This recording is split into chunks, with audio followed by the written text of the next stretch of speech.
Welcome to Small Biz Life, episode 94. Small Biz Health and Wellness with Emily Olson. Woohoo!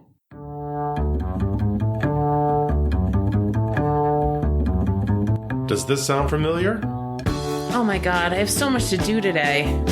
Don't forget to breathe. But I have almost 400 emails in my inbox and 30 phone calls to make. Have you looked into getting a virtual assistant yet? Oh, and I need to schedule all my social media posts. Did you drink anything today? I had coffee. Did you eat today? Did I mention coffee's a bean? This is Small Biz Life.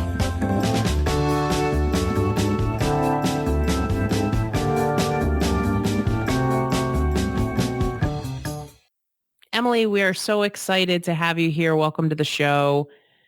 You know, we've, in full transparency, you and I, we've worked together. But for our audience that doesn't know you, can you tell us a bit about yourself and your business? Absolutely. I'm so glad to be here and to share with you guys and your listeners and provide as much value as I can today. So my name is Emily Olson and my business is Whole Life Wellness. I'm a wellness, growth, and impact coach with overwhelmed business professionals and entrepreneurs in looking at their overall wellness, which includes, yes, your physical wellness and your nutrition, but also things like your vocation, your time management, your stress management, your spirituality, relationships.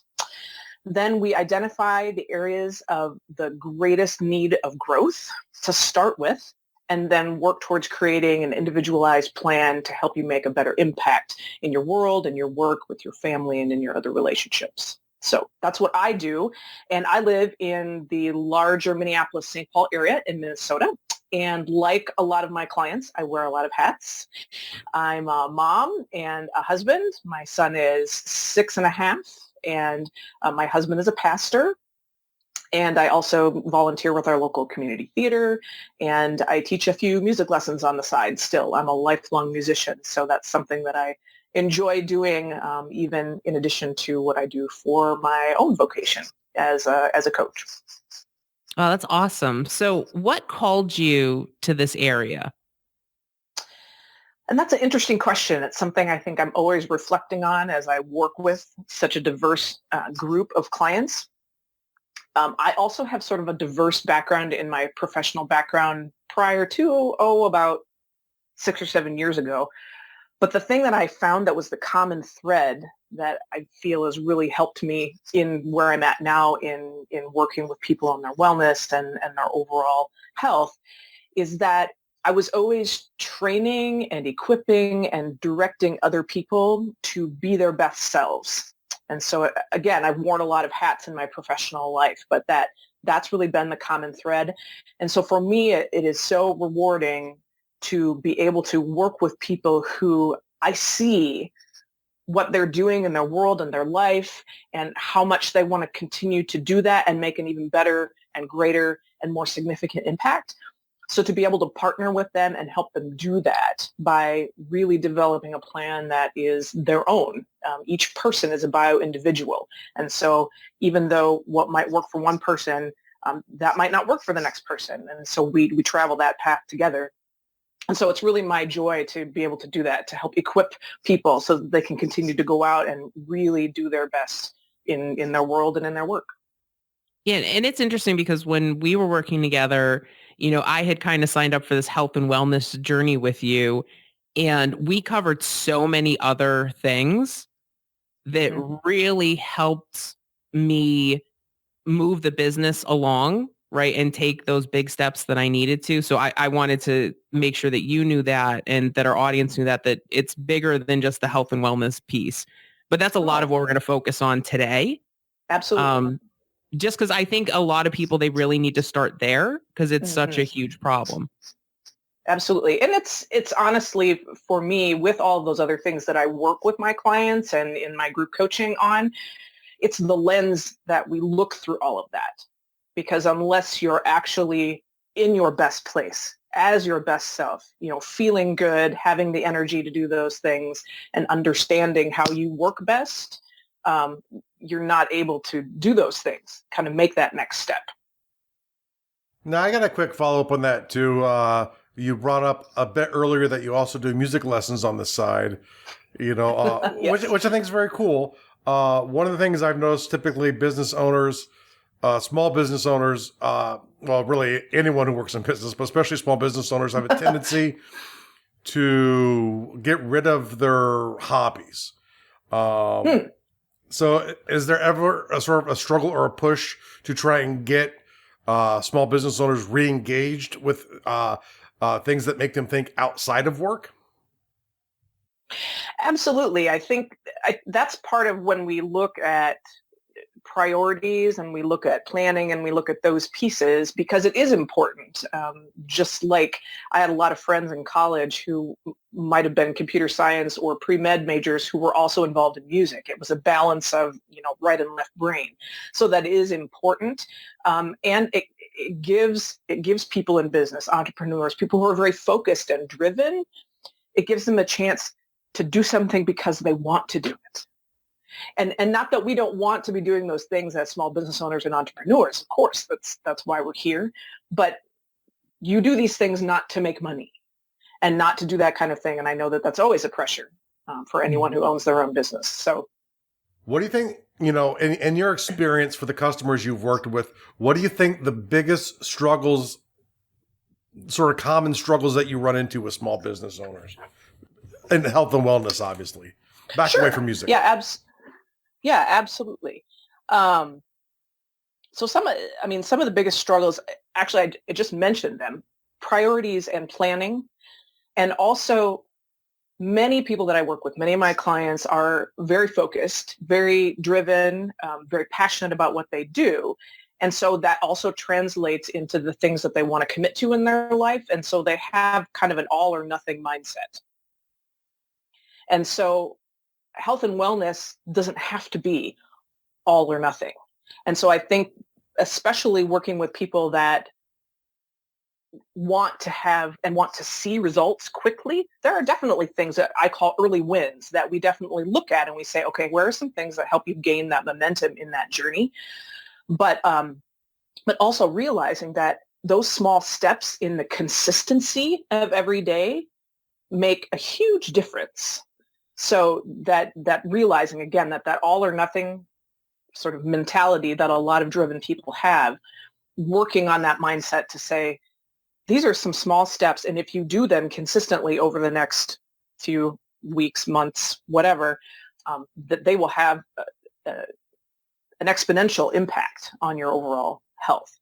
So that, and then the planning and priorities too, is that when a client comes to work with me, thing that's sort of the key into the whole thing. Like everybody has like the one thing that's on their front of mind that gets them into the journey, so that they know that there's going to be change involved. I think some people come into it thinking, they sort of snap their fingers and things are going to be different, but that there will be change involved. And that does mean looking at where are your priorities right now?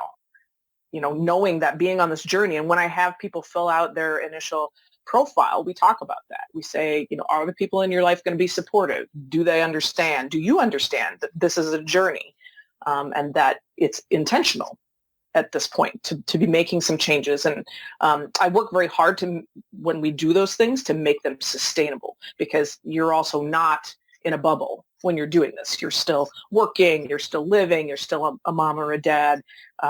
And you still have to do those things. And so when we do that, but the change is there, and we have to look at, what does your life look like right now? What does your schedule look like right now? And how can we start to make that small, consistent change? So what are a couple of those quick win things that people can do just so that they kind of start building up some momentum? Absolutely. Part of it is obviously based on each person, because again, that's why when I work with clients, I work with them for a long period of time, for 6 months at a time at least. But we really look at, most people do come and talk to me about physical health or nutrition as sort of the entry point of that. And so it can be looking at your whole of your nutrition. I usually have my clients do a couple weeks worth of a food journal for a while. It's not measuring and and weighing and things like that, but looking at the quality of what they're putting in their body, and then being able to say, what can we add to that? How can we add value? How can we add nutrients into that? So things like, I've had clients where, they do have a lot of processed food in their way of eating currently. But if we say every day you need to eat at least one fresh vegetable, like if that's not a part of your way of eating, put that in there. And, it can be anything you want. Again, it's that small step about being consistent. That, and then again, sometimes it's about taking a look at your actual schedule. Sometimes that might be a piece of it. Like if we come to the priority question and we say, maybe that's where we have to start first. If you look at, are there things that you can eliminate that are not necessary in what you're doing right now? And there's a whole process that I go through with them about that. But maybe part of the early wins is simply looking in your schedule and saying, I don't really need to do this thing. I don't really need to watch 2 hours of television at night, even though it's fun. But perhaps that's the time that I can get my lunch ready for the next day and know that I don't have to rush and get out the door and know that if I don't do that, I'm going to have to spend $12 when I go out for lunch the next day. So there are, again, a number of different things, and they're all based on each person. But it's finding, like you said, finding those early wins and helping them gain that momentum, because that's what helps people keep going. Awesome. Now, how common is it, do you think, slightly off topic here, but is sleep sacrificed by the people you work with? As an option of, I don't need so much of this. Well, that actually is one of the first things we also talk about, is looking at sleep. Because there's a whole lot of research continuing to come out all the time about how huge of an impact our sleep, or lack thereof, or lack of quality sleep, has on our overall wellness, and that it affects our digestive and our neurological systems. And 75% of our immune system is actually found in our gut, not in our brain, not in the other organs up here, kind of on the upper half of our body, but it's in our gut. And so if we don't get the sleep in order to do things like a lot of people think of, which is have more energy and more focus, but there are some things that our body simply cannot do until we sleep at night. Our brain cannot get rid of all of the waste and the toxic stuff that we produce during the day by all the thinking that we do, unless we're actually sleeping. Our brain shrinks by about 35% so that there's room for all of that stuff to work its way out, basically. So yes, sleep is key. And again, this is, I'm an integrative coach. So understanding that all of these pieces are related. And so a place to kind of start our process. But once we do start that, other pieces start to come into play pretty quickly. Now, when they get up, and I know for me specifically, I have issues with this when trying to shift to become more healthy, is I have this conception in my brain that healthy food is slow. It wastes more time than just throwing together some crappy sandwiches or whatever. So like just getting up, what are some things I can do in the morning for breakfast that are just quick so I can actually feel like I'm not wasting time? Right. So smoothies are great. A lot of people think of the idea of a smoothie, but a lot of people also think of a super sweet, super fruit-laden smoothie. And that's not necessarily the best choice first thing in the morning. We don't want to load our bodies up with sugar first thing in the morning. So there are lots of great resources out there. I mean, you can Google healthy green smoothie and come up with just a whole lot of options. But that's super simple, because if you get a quality base, some sort of smoothie powder, and I like a number of them. I like Vega is pretty popular. That's a really good one if you're trying to avoid dairy. That's a vegan one, comes in a number of flavors. Authority Nutrition is really great. They have a lot of really great flavors in their protein and bone broth smoothie powders. Organifi has a couple new flavors they just came out with, protein, Shakology. So there's lots of really good options. So if you start with something like that has a significant amount of protein, and then you add you can add stuff to it, but just realize every time you add stuff to it that you're adding other nutrients. So being smart about that with a smoothie is important. Making sure that you get some healthy fat in there, whether it's some coconut oil or some avocado or some nut butter or something like that. But you can also just do, if you get smoothie powder like that, you can simply just do ice and water and go too. So smoothies are great. A little bit of prep required are hard-boiled eggs, but they're portable. I actually do mine in the oven, which is super simple. You don't have to watch. Yes. 20 to 25 minutes at 325. And I put them in a muffin tin so they don't roll around in about the middle of the oven. Yeah, that's probably good. Yeah, and a key piece of that is when you make hard-boiled eggs, you actually want to use eggs that are a little bit older. So if you have eggs in your fridge that have been there, maybe a week or so or 2 weeks, they're not bad by any means. But what happens is that the albumin, which is the white of the egg, has pulled away more from the shell, has shrunk a little bit. So when you bake them or when you boil them or whatever, they become a lot easier to peel. So hard-boiled eggs are great. Frankly, you could have leftovers for breakfast. I mean, I have had pork chops and baked potato for breakfast because that's what I had and that's what I had time for. And it has quality protein and a complex carbohydrate, and you add some avocado or some ghee or something on top and you're good to go.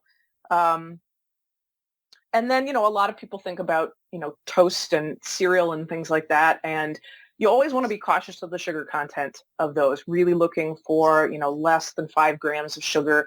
And when you're looking at toast and bread, the whole buzzword of whole grain, there's so many things out there right now that are labeled whole grain. Now, something that is actually whole grain is where you can physically see the whole grains. Those are the ones with the twigs. Right, almost. Almost. Like Ezekiel bread is a great example of a kind of bread that is considered whole grain. You can physically see them in there. So that, those are great. They have actually a good amount of protein in that. And then you can put some nut butter on it and go. Awesome. So one of the big issues that I have, and one, an issue that a lot of my clients have, is we're terrible at staying hydrated. And, we keep saying, people keep telling us we need to stay hydrated. What are some tips that you have to help people stay better hydrated? There's a number of things. First of all, I have had clients that simply to get them to stay more hydrated is to buy a fun water bottle. If you enjoy drinking out of the water bottle, you will probably do it more so. And I know that's super simple, but define fun for me. I need to know what a fun water bottle is. I'm not. I think only you know. I mean, does it have your favorite favorite comic book character on it? I thought they're like crazy moving ones or something. I didn't know. Okay. No, I mean just something that you consider fun, or go to the kids department at like Target and buy one that has Powerpuff Girls on it, or whatever. Something that makes you laugh and that you actually have, that's something enjoyable that you're like, I'm going to drink. So honest to goodness, that has actually worked for some of my clients. So that's one thing. Also, we all have phones, we all have devices. Set an alarm. Have it be a running alarm that it goes off every hour or every 90 minutes, where then you not only can you drink some water, but you can get up and move around. You can go to the kitchen, fill up your water bottle, drink 12 ounces, and then go sit down. Some people like to drink while they're working, and that's great too. But if it's an issue for you, you can set the alarm, go to the kitchen, have a glass of water, and then come back and sit down.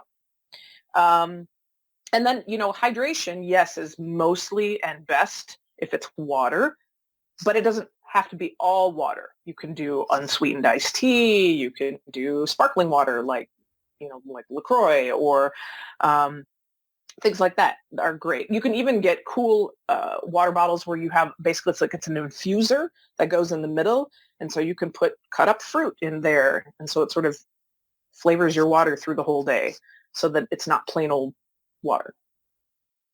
Yeah, one thing that we've started to do is like in the afternoons, we drink herbal tea.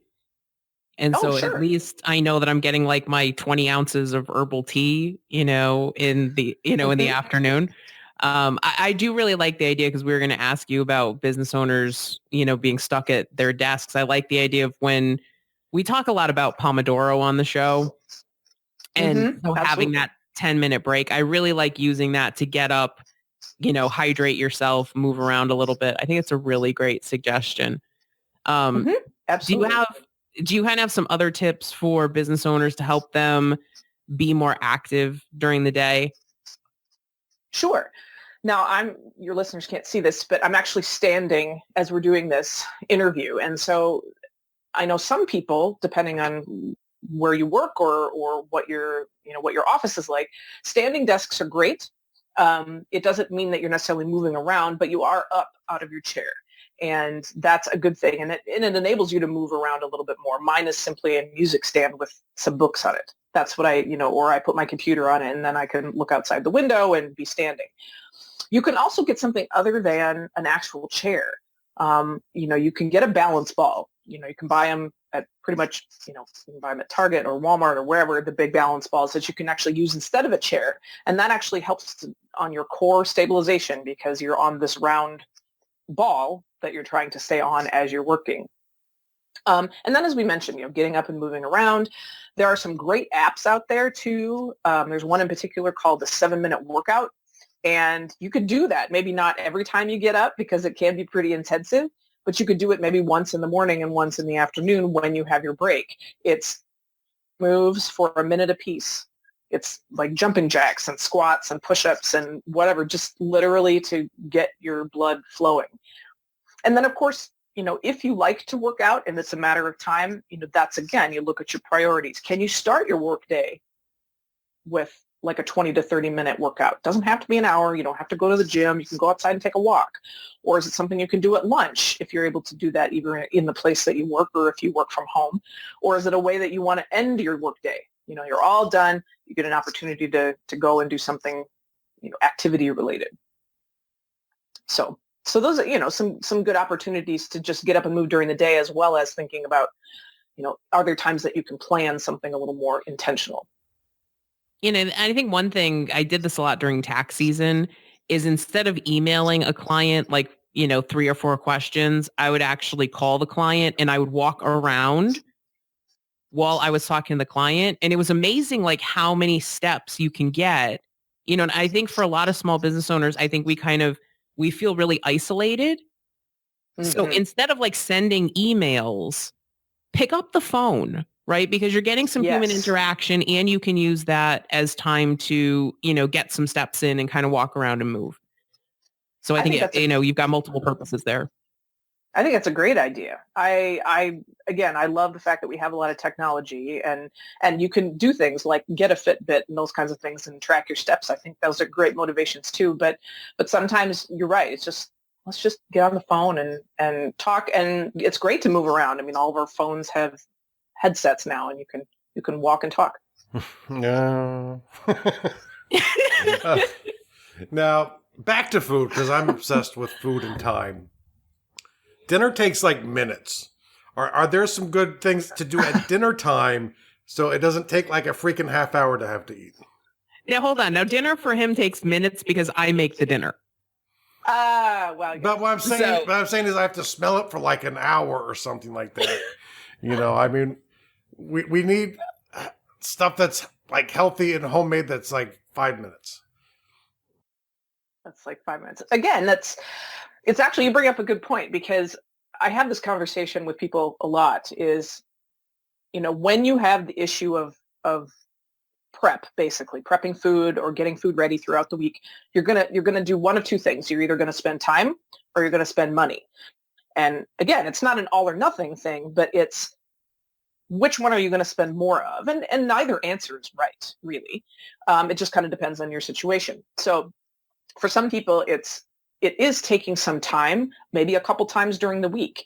And to make it sustainable, maybe it's just 30 minutes on a Sunday afternoon or Sunday evening, and then some other time during the week that works for your schedule. To be focused, take 30 minutes, set your kitchen timer for 30 minutes, and do a bunch of stuff to get ready, whether that's stick potatoes in the oven to bake, or cut up a bunch of vegetables, or bring some stuff out of the freezer to start to thaw, or any of those kinds of things. So take that time to, if you can't take the time. I do have a client I worked with several months ago, and he had a real issue with prep. And so what I suggested was, you know how you go to the grocery store and in the produce section, they have all the party trays of vegetables and fruits. Those don't just necessarily have to be for parties. You could buy one and put it in your refrigerator. Of course, there's a little more cost involved with that, but if you get them maybe before they're going to throw them out or before they mark them down, or if it's not an issue, you can go and then it's all done, right? It's all prepped. All you have to do is literally go into the refrigerator and say, I'm going to have some fruits and vegetables or whatever the case is. So it is sort of a trade-off one way or another, but there's lots of great technology. I know Kristin loves her Instapot. Oh, I do. So that is I really do. And Jeffrey does too, actually. Because that saves minutes. Good. So. Yes. And so using the tools that you have is also, and I think that's huge, is using the tools that you have, using a crock pot or an Instapot, or some people have like the rotisserie chicken machines. My in-laws have one of those, and I think it's the greatest thing. You put a chicken and you make your own rotisserie chicken. You don't have to buy it from the store. So yeah, and then if you have a chance, or if you want to make that commitment, maybe once a month or once a quarter, there are lots of recipes and things that you can Google now about, cooking for a month. So if you put the time in on the front end and say, I'm going to spend an entire day and make 2 soups and a couple roasts and vegetables and that kind of thing, and put it in the freezer, then it's already done. And don't discount straight up plain frozen vegetables, because frankly, that's what our family does in the wintertime. When things are not in season and I can't go to the farmer's market and pick up a bunch of stuff, plain frozen organic vegetables. That's what is with pretty much every meal, especially in the wintertime. And there's nothing wrong with that because it's super fast. So yeah. And one of the things that we'll do prep wise is like, if I'm chopping onions on Monday and I know that I need chopped onions on Wednesday and Thursday, well, I've got everything out. I'll just chop enough onions for all 3 recipes. And then I'm not dragging the cutting board out again, That's and key. Little things like that. Like, it doesn't take that much longer, but you've saved yourself a whole bunch of prep.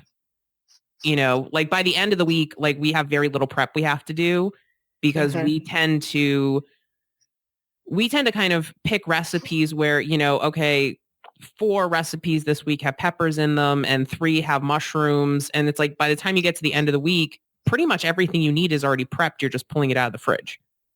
That's awesome.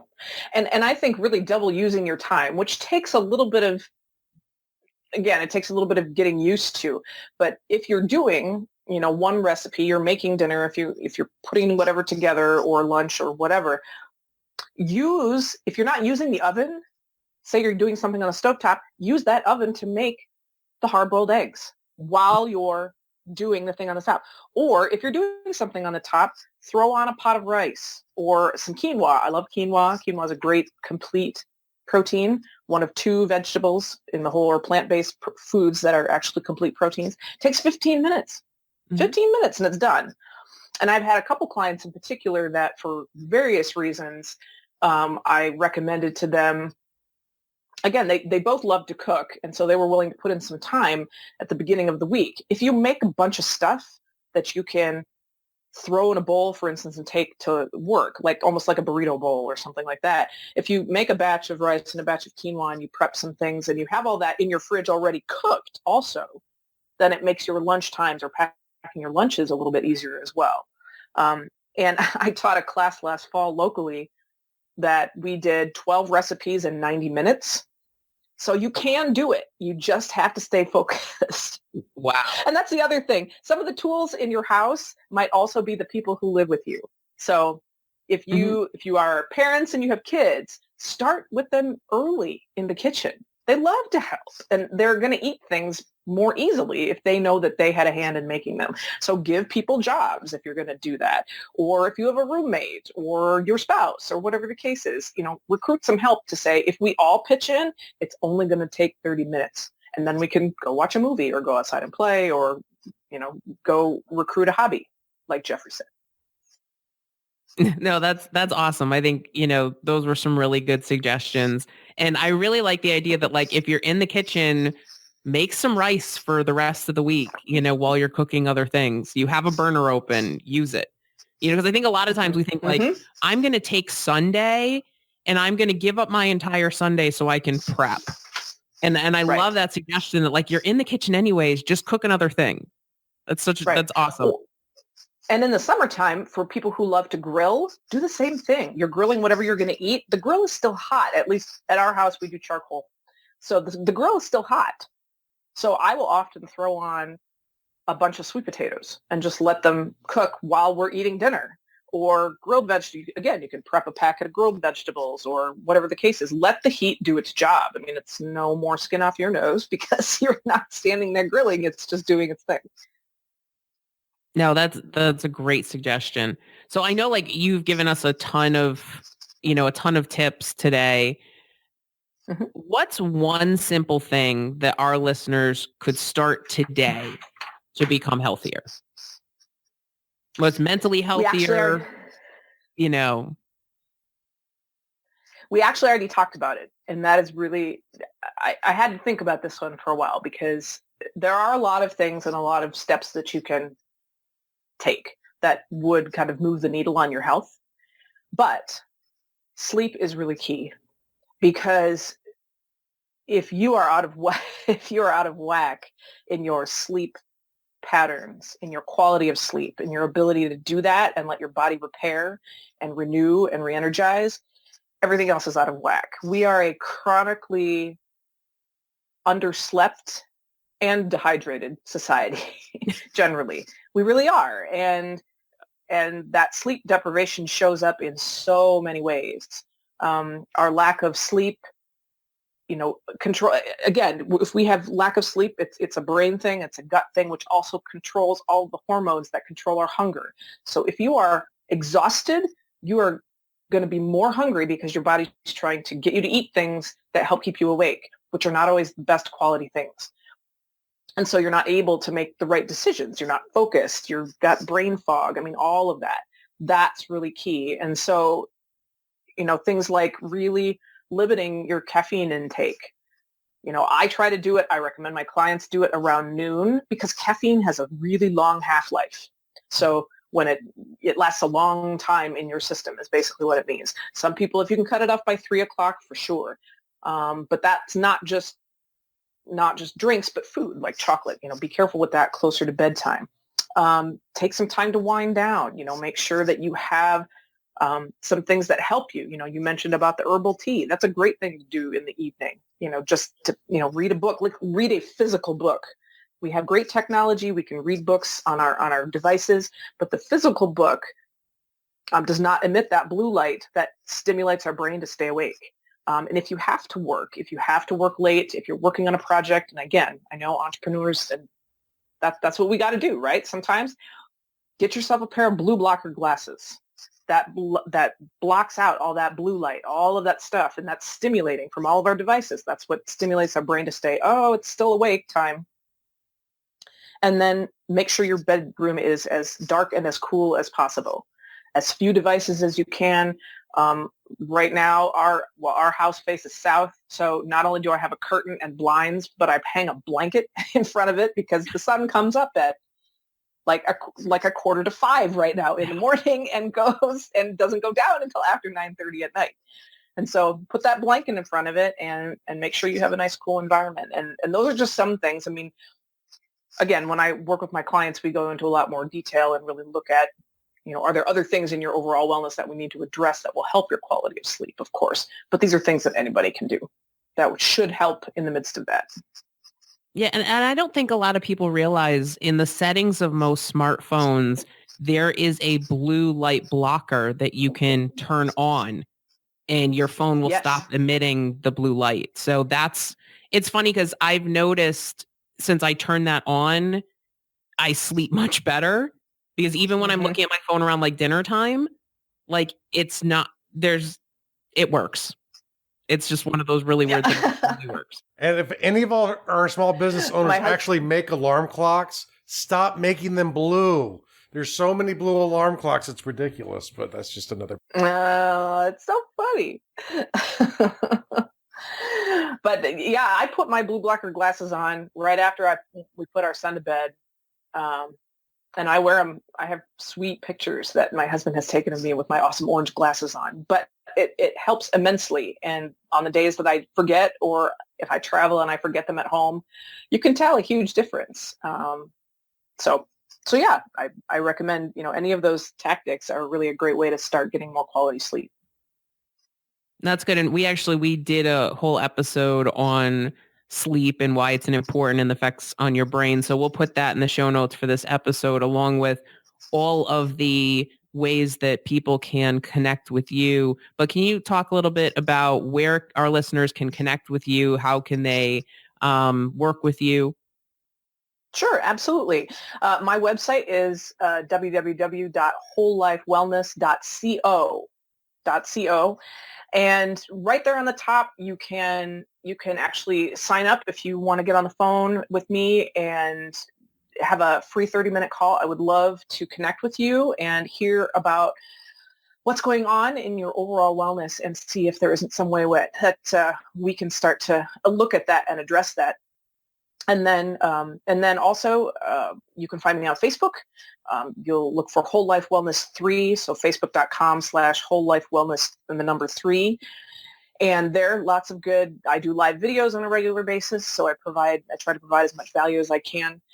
And then later this year, later in August, I'm actually going to be offering a very specific business and entrepreneurial focused mastermind and group coaching. So I'm excited about that. And so just if you want to make sure that you're in contact with me, we can make sure you can get info for that when that gets launched. Awesome. And we'll put all of that info in the show notes at smallbizlife.com. Emily, we want to thank you so much for being here today and all of your great insight. Thank you so much for being with us. Oh, thanks so much, Kristin and Jeffrey. It's been an honor to be here and so much fun. Thanks so much. Great. Have a great day. Wow, that was such an awesome interview. The thing that I love about Emily is that, she's got so many great resources. She really knows her stuff. You're going to want to check out the show notes for this episode because we're going to link, she talked about a whole bunch of smoothie and protein powders. We're going to have links to all those. The 7-minute workout app, we're going to have a link to that. We're also going to have links to how you can reach Emily, including how to sign up for her free 7-day whole food challenge or to schedule your appointment for a free 30-minute wellness breakthrough call with her. And just to reiterate that, we've talked about energy and one of the big things being sort of diet and how we need to start layering in improvements. Do the 7-day challenge. It will help you get started down that path. You're not going to be perfect. It won't be, awesome maybe, but it will get you more energy. You can get more done in the day. You can focus more. Try the challenge. Go to the show notes right now. Click on the link. Go to the challenge. Yeah. And, I think Jeff makes a really good point. I've worked with a lot of different professionals in this realm, and working with Emily, the things that we worked on during our time together were the things that stuck. Mm-hmm. I'm still very conscious of what I'm doing for breakfast. I'm doing my bone broth protein shakes every morning for breakfast. I'm really cognizant of the vegetables that I'm eating. I eat a lot more vegetables now than before we worked together. And it's been a while since we finished our sessions, and those things are still in my routine. Yeah.